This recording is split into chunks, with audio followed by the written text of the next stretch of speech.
Psycho Mike, you douchebag. Oh.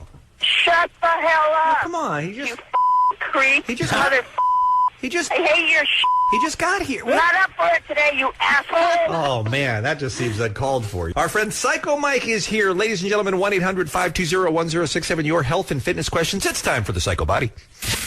Don't just get fit, get psycho. Don't just get strong, get psycho. Don't just get big, get psycho. It's the PsychoBody with your host, Psycho Mike. Are you with me? Oh, yeah, I'm with you. Sorry. We're taking your questions now if you want to get in shape for the warm weather. 1-800-520-1067. Why don't we start with, wow, we got a lot of good questions here. Let's start with Patrick. Patrick on line 8, a question we often get, but people never seem to hear the answer for. So let's try it one more time. Patrick, you're on with PsychoBody. Go ahead. Hey, what's up, guys? What's up, Lisa May? Hello. Hey, I diet frequently. I do a couple things just to get in shape for the summer, and one of the things I've done in the last year is the Master Cleanse. I want to know what Mike thinks about the Master Cleanse. Is the Master Cleanse the cayenne pepper deal? Yeah, that whole thing. I don't think that's probably a good idea. I just don't think it's a good idea, dude. I mean, because you go for a pretty long period of time having a very, very, very low amount of nutrients in your body, you know? And I just don't think the humans... Now, granted, I am not a doctor. You're not asking me about, like, supersets right now. You're asking me about something, you know, that has to deal with the human system. So I would check with a doctor. But in my opinion, I just don't think that that's something that's very healthy. This kind of goes back into the column of what we were talking about, which is short-term solutions versus long-time lifestyles, right? Right. Yeah, I mean, no, it's very true. It's like if you had a kid that was getting Fs in every class, getting him a cram session tutor for one of those subjects isn't going to help much. You know what I'm saying? Right. Like, you got to really kind of reprogram he or she from the inside out. And that's kind of the same way you got to look at getting in shape and being healthy. I mean, the Master Cleanse, eating that little and getting your nutrients from such a like a unique and small margin of places is not a good idea. Patrick, thank you very much for the call. Let's try Jason. A similar question on line 6. Hi, Jason. Welcome to the PsychoBody. You're on with Psycho Mike. Go ahead. Hey, morning, fellas. Lisa. Hi. Hey, I've been reading in a lot of muscle magazines that the keto diet, I believe that's how it says, but it's a high-protein diet. Do you recommend that, or...? Well, whenever you're lifting weights and using any type of resistance training, you're going to want to increase your protein, and that's not just an old wives' tale. That is for anybody who's trying to get in shape and diet, even if you're not that big a weightlifter. Protein is just, out of the 3 macronutrients being protein, fat, and carbohydrates, it's the most metabolic. It's going to help you with your hunger and everything. It's just a good idea to up your protein. And low-carb diets, keto diets, like you're saying, they can be very effective. The problem is that for some people, it can be a disaster, and for others, it can be very, very appropriate to how they. And the one thing about human metabolism that's kind of hard to deal with, which makes things so difficult and confusing, is that everybody's metabolism is so vastly different. So I would say I definitely recommend giving it a shot because they can be very effective, but see how your energy levels are and see how your mood is and assess it from there, because some people just absolutely cannot exist on a ketogenic diet. Thank you very much for the call. Some people just hit the genetic lottery in some things, right? And then some people, there's nothing they can do about it. That's just how their body's made, right? Listen, okay, all you broads out there watching Dancing with the Stars who say, I love those girls' bodies. I would love to have a body like that. And then you go out to the newsstand and there's Julianne Hough and Cheryl Burke and all these beautiful girls. They're like, my slim down secrets. Let me tell you the slim down secrets. 45 bagels washed down with glazed donuts every morning. And then some soda to I'm mixing a little bit of Mountain Dew with whiskey because, and it's just like being said. It's the same thing goes for guys. Every guy knows that there's a guy like me who lives in the gym and eats egg whites and broccoli nonstop, and still has to fight to have what I have.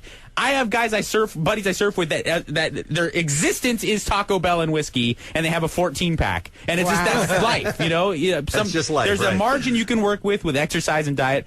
But 80% of it really is genetics, and it makes life easier to deal with when you can accept that. That's true. I'm so glad you said that, because that's something that I don't think gets said often enough, that there are some things that are out of your control, and people don't like to believe that, but it's just true. And you look at all those people and you go, everybody's got so much more control than I do, and they all do so much better. And it may not be the case at all, right? Yeah, certainly everybody, male or female, everyone you see on the covers of magazines work their ass off, but they also are genetically gifted as well. Right. Let's try Tom. He's got a great question for those of us who don't want to go to the gym. He's on line 2. Tom, welcome to the PsychoBody. You're on with Mike. Go ahead. Hey, guys. How you doing this morning? Hi. Go ahead. Go ahead was actually the part that you pick up.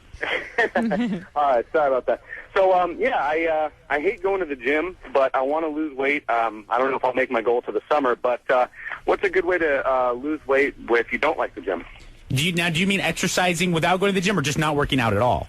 Well, I don't mind working out necessarily. I'm just not a big fan of going to the gym that I go to is horrible. Yeah, what are some other things that people can do if they don't want to even bother with a gym at all? Walking, I guess, is the one you hear a lot. Anytime you can use, if you live here in Southern California, which it looks by your area code you do, you have incredible resources at your fingertips to go and work out and still, get a great workout. And, push-ups and sit-ups and pull-ups and everything are available in every park and along every beach side here in Southern California. Go for hikes, go for, running on incline makes it incredibly more effective metabolically to someone who wants to get in shape as opposed to, say, just going for a jog. So if you can go up to Runyon or in Malibu Canyon or somewhere, wherever it's close to you, go running in the sand and sand dunes and stuff, add a little resistance. Those are good ideas. Always swimming, going in the ocean. So there's plenty of ways to get out there and be active without just going to a standard gym. And let me add this. Thank you very much for the call time. We appreciate it. Let me add this, and Mike, I think you'd agree. You rent Rocky IV, and you see what he put himself through on that mountain, getting ready for that fight without a gym. I mean, he just was out there in the woods, just making it happen. And they did the split screen with Drago in the lab, with all the high tech equipment. Rocky don't need that. He needs a log. He needs a log and some lunges. Let's do one more because this is the LOP call that we take every time we do PsychoBody, and it's Andre on line 7. I want everybody to get out your Kleenex and be prepared to weep because Andre has a problem that he needs some help with. Andre, you're on. Go ahead. Well, earlier, guys, you were talking about the genetic, you're born that way and that's it. I'm 5'4", 5'5" on a great day, depending on my heels. But, I'm squat. So when I lift, when I go to the gym, I start to broaden out. Yeah. And I've wrestled for 15 years. I look like a wrestler. Listen, here's your thing. You're swole, you're buff, but in clothes you look like a fat guy because you're 5'5". Exactly. Gotcha. I had a friend the other day went up to me and said, hold on, lifted up my shirt and said, I just wanted to see if you got fatter or you're bulking up. And I was like, oh, thanks. We all have that problem of looking too buff. I know exactly what you're talking about, Andre. Here's the thing: when that's actually incredibly difficult. People, they may say, "Oh, well, this guy's lucky; he could just diet and everything's going to be fine." But muscular preservation when you're dieting down is incredibly difficult, and it drives people crazy because you work so hard to gain muscle mass, and then you just end up being, turning into a skinny fat guy by going on these crash diets. Look into carb cycling, Andre. That's really a great way to preserve muscle mass while also losing body fat. And don't think that because your goal is to slim down that you should steer away from lifting weights. The most metabolic thing you can do hormonally, it's so beneficial to you. And also, like I said, it's going to keep your metabolism stoked to get in there and still lift heavy weights. But you just got to worry, make your portions a lot smaller. Eat a little bit more frequently, and then, like I said, look into carb cycling. Good luck to you. Thanks for the call. All right, one more for you, Mike, from the email. Because it's Psycho Mike, JJ says, I have to know, has he figured out how many calories 30 seconds of sex burns? It depends. When you're a guy like me who's given a ton of anger and fast twitch into those 30 seconds, you can really burst it because it's like a Tabata interval. You know what I'm saying, Bear Mike? So I'm going to say anywhere between 90 to 120. Wow! I broke the microphone. And let me get back. I'm just too angry. Let me get back to Rocky IV real quick before I go. Okay. All right. Guy is in Siberia. Yeah. Literally Siberia training. Yeah. Months preparing for this big fight in Russia. Gets into the ring. More tan than he's ever been, Sylvester Stallone. How is that possible? That is an excellent point. All right, Psycho Mike, thank you so much for stopping by. Please keep in touch, all right? All buddy? right, lop it off, everybody. KROQ. Kevin and Bean. I can already tell this is not going to be fun. Not going to be fun. Kevin and Bean on the world famous K-Rock.